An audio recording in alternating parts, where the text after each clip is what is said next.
재산가액 뭐 6, 7억씩 올라간다라고 하면 네네. 너무 치명적이죠. 가장 이제 추징됐을 때 뼈아픈 케이스가 아닌가 싶습니다.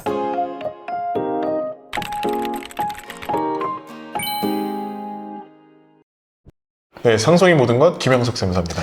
네, 정지훈 세무사입니다. 네, 오늘은 상속세 세무조사 관련해서 좀 얘기를 해보려고 합니다. 마침 저희가 오늘 서울청 네. 조사 3국에 가서 상속세 세무조사 의견 진술을 하고 왔어요. 많은 분들이 세무조사를 한다라고 하면 도대체 어떤 거를 보는 건지 또 네. 궁금해하실 거고, 또 걸렸으면 어떤 또 불이익이 있는지 이런 네. 것들이 좀 궁금해하실 것 같아요. 그래서 오늘 저희가 5가지 네. 딱 뽑았죠. 네. 요 5가지에서 벗어나는 사례가 많지는 많지는 않아요. 않죠. 그래서 네, 네, 네. 실제 추징된 사례라든지 예. 실제 국세청에서 요청한 사례라든지 사례, 예. 이런 것들을 좀 준비해 봤으니까 네. 하나씩 보시면 될 것 같습니다. 네, 첫 번째는 상속 부동산의 금액을 잘못 신고한 경우입니다. 우리나라 상속세 신고의 특성상 상속 재산에서 부동산이 차지하는 비중이 매우 큰데요. 네. 이 상속 부동산의 금액을 잘못 신고하게 되면 너무 치명적으로 네네. 이제 세금 추징이 있을 수 있어서 이걸 첫 번째로 놨습니다. 네. 그래서 저희가 사례를 총 3가지 정도 준비해 왔는데 네. 첫 번째 사례부터 보면 예. 상속세 신고할 때 공시지가, 그러니까 네. 기준시가로 신고했는데 예. 유사매매 사례가액이 있는 경우가 있거든요. 예, 예. 구체적인 사례를 좀 보면서 말씀드릴게요. 네.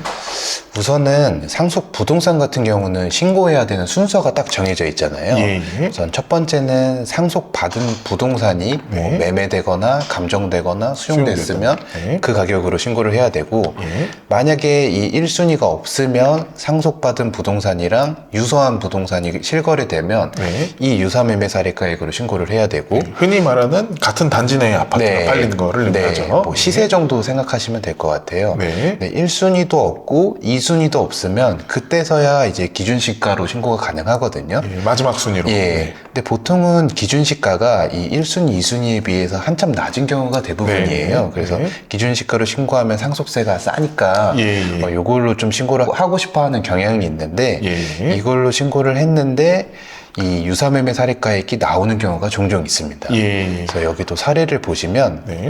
이제 22년 1월 6일 날 네.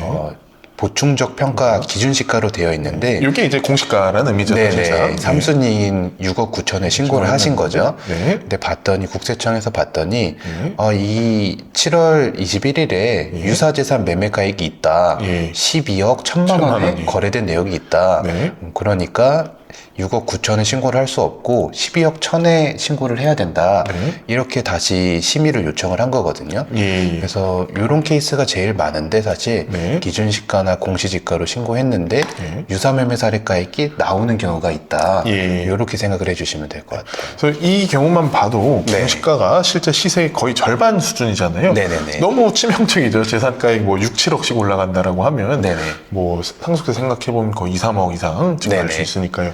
이게 가장 이제 추징됐을 때 뼈아픈 네네. 케이스가 아닌가 싶습니다. 그래서 꼭 기준시가로 신고하실 때는 유사매매 사례가액이 있는지 네. 그 부분을 체크를 해주시면 되고요. 네. 이제 두 번째 사례를 보면 네. 유사매매 사례가액으로 신고를 했는데 네. 그럼에도 불구하고 더 적합한 예. 유사매매 사례가액이 있는 경우가 있거든요. 예. 이게 뭐 무슨 말이냐라고 예. 할 수가 있는데, 네. 유사매매 사례가액이 여러 개인 경우가 있어요. 네. 네이버에서 실거래가 조회되는 아파트를 하나 가지고 왔는데, 네. 보시면 이게 한 달에 뭐 7건도 거래가 되고 예. 2건 거래되고 이렇게 여러 개가 거래가 되는 경우가 있단 말이에요. 예. 그럼 이 중에서 네. 이제 상속인들 입장에서는 제일 저렴한 걸로 신고를 하고 하고 싶잖아요. 싶어 하시죠. 예. 예. 그래서 뭐 예를 들어서 17억 5천 이게 제일 저렴해 보이는데, 네. 이 금액으로 신고를 했다 그러면 예. 이게 추징이 될 수가 있습니다. 그렇죠. 왜냐하면 유사매매 사례가액이 여러 개일 때는 네. 우선 첫 번째는 기준시가 차이가 가장 작은 유사매매 사례가액을 적용을 해야 되고요. 네. 두 번째는 사망일이랑 가장 가까운 날 거래된 걸로 네. 유사매매 사례가액을 측정을 해야 되거든요. 예. 뭐 예를 들어서 11월에 돌아가셨다. 11월 23일날 돌아가셨다 하면 요 금액을 써야 되는 거고요. 네. 1월 뭐 한 15일에 돌아가셨다. 네. 그러면은 한 요 금액을 가장 써주셔야 가까운 게 여기 나오는 19일에 거래되어 있으니까요. 네. 그래서 만약에 그 사망일에 가장 가까운 게 여러 개면 그때서야 이제 평균값으로 신고된다고 생각하시면 됩니다. 네. 이게 그래서 많은 분들이 조금 착각하시는 것 중에 하나가 네. 유사 매매 사례 금액 중에서 네. 내가 선택할 수 있다고 생각하시는 분들이 좀 계시더라고요. 네네네. 그래서 그게 전혀 아니라 네. 법에 순위가 정해져 있습니다. 네네. 이건 저희가 선택할 수 있는 게 아니죠. 네. 세 번째 케이스는 매매 사례가액도 없고 주변에 거래되는 실거래가가 전혀 없어서 공시지가로 알맞게 신고를 했는데 그럼에도 불구하고 국세청에서 직권감정을 하는 경우가 있거든요. 이게 왜 그러냐면 공시지가랑 실제 시세가 좀 많이 차이 난다고 네, 생각하면 국세청에서 직권감정을 할 수가 있어요. 아무래도 공시지가가 실제 시세보다 좀 낮게 형성되다 보니까 실제 시세를 반영 못한다고 생각하면 국세청에서 감정을 했거든요. 네. 근데 이번에 보도자료를 내면서 부동산 감정평가를 확대를 하겠다. 네. 그래서 공시지가랑 시세가 차이가 많이 나면 국세청에서 직접 감정을 해서 네. 시세대로 상속세를 부과하겠다. 네. 이런 보도자료를 냈어요. 네, 아무래도 국세청에서 감정을 해버리면 뭐 저희가 받는 감정평가액보다는 좀 더 높을 가능성이 있습니다. 그래서 공시가랑 이제 실제 시세랑 차이가 큰 분들 같은 경우에는 네네. 이제 신고 단계에서 그래도 감정평가를 받아서 하는 게 네네. 아무래도 좀 나을 수 있다라는 네네. 걸 저희가 말씀드릴 수 있을 것 같네요. 네, 국세청 직권감정보다는 저희가 직접 주도적으로 감정을 받는 게 네. 감정가가 좀 더 저렴하게 나올 수 있기 때문에 예. 저희가 직접 감정을 받으면 이 직권감정 사례를 좀 피할 수 있다. 네, 그렇게 될 수 있을 것 같습니다. 네. 두 번째는 이제 사전증여 재산이 네. 누락된 경우죠. 이게 아무래도 세무조사의 핵심이라고 네네. 볼 수가 있습니다. 그러니까 우선 상속세 신고를 할 때에는 10년 이내에 상속인한테 증여한 내역이 있거나 이제 5년 이내에 상속인이 아닌 사람한테 증여한 내역이 있으면 네. 상속 재산에 포함해서 신고를 해야 됩니다. 네. 그러니까 이게 국세청 입장에서는 10년 이내에 상속인한테 주거나 네네. 뭐 다른 사람들한테 주는 것이 있다라고 하면 네. 이건 너네가 상속 재산을 줄이기 위해서 하는 행위잖아라고 이제 보고 있는 부분이지요. 그래서 저희가 상속세 세무조사에서 가장 네네. 이제 세무조사 관련 상담을 하다 보면 네. 물어보시는 게 이게 진짜 10년치 보나요? 이런 걸 네네. 많이 물어보시는데요. 이런 식으로 국세청에서 2013년부터 2023년까지 10년치 사전증여 혐의에 대해서 정말 진짜로 다 물어봅니다. 요 케이스는 돌아가신 분 통장에서 상속인한테 이체된 거 전부 다 물어본 케이스잖아요. 그래서 실제로 이렇게 물어보니까 정말 꼼꼼하게 10년치 거래 내역을 검토하는 게 필요합니다. 네. 한 가지 또 유의해 주실 점은 이제 10년치를 보다 보면 상속인한테 직접 이체되는 네, 것만 네. 확인하시는 분들이 있거든요. 예. 근데 예를 들어서 우회해서 상속인들한테 들어가는 경우가 있어요. 네. 뭐 수표를 출금해서 상속인이 수표를 사용한다든지 네. 두 번째는 뭐 상속인이 전세보증금을 구하는데 네. 뭐 부모님이 대신 내준다든지 예. 이렇게 우회해서 들어가는 경우도 다 사전증여로 보니까 네. 그런 점까지 다 꼼꼼하게 다 검토를 해주셔야 됩니다. 네, 세 번째는 추정 상속 재산을 소명하지 못하는 경우입니다. 네. 그래서 상속세법에는 상속 개시일 1년 이내에 2억 원 이상을 인출하거나 네네. 2년 이내에 5억 원 이상 인출한 경우에는 뭐 또는 재산을 처분하거나 뭐 네네. 채무 네네. 요 내용에 대해서 소명을 해야 되잖아요. 네네.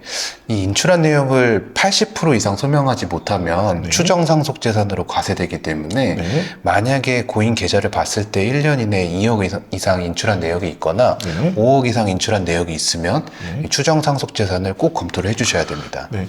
그래서 이게 실제로 국세청에서 요청한 공문이거든요. 보시면은 고인이 2년 이내에 계좌 인출한 내역이 크니까 이 인출한 내역을 어디에 썼는지 소명을 해달라는 내용이고요. 네. 고인이 돌아가시기 직전에 부동산을 팔았으니까 이 판 대금을 받았을 텐데 네. 이 돈을 어디에 썼는지 소명을 해달라는 네. 거고 네. 세 번째는 고인이 돌아가시기 직전에 빚을 졌는데 네. 이거를 어디에다 사용하셨냐 이거를 소명해달라는 내용이거든요.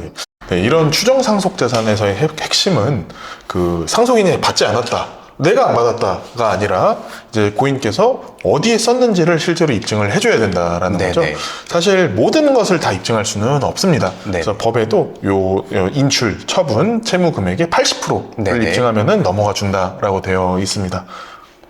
그래서 만약에 고인이 돌아가시기 전에 큰 금액을 좀 인출한 내역이 있거나 네. 부동산 처분했거나 네. 아니면 채무를 빌린 게 있으면 네. 추정 상속 재산을 꼭 검토를 해야지. 예. 나중에 조사 때 가서 이거를 검증을 하고 있으면 네. 가산세가 나올 수가 있어요. 네. 그래서 추정 상속 재산을 꼭 검토를 해주시는 게 중요하다라고 네. 말씀드릴 수 있을 것 같습니다. 네, 그 다음은 이제 상속재산 자체를 그냥 누락한 거죠. 네. 그래서 많이 나오는 게 이제 사망보험금이에요. 네.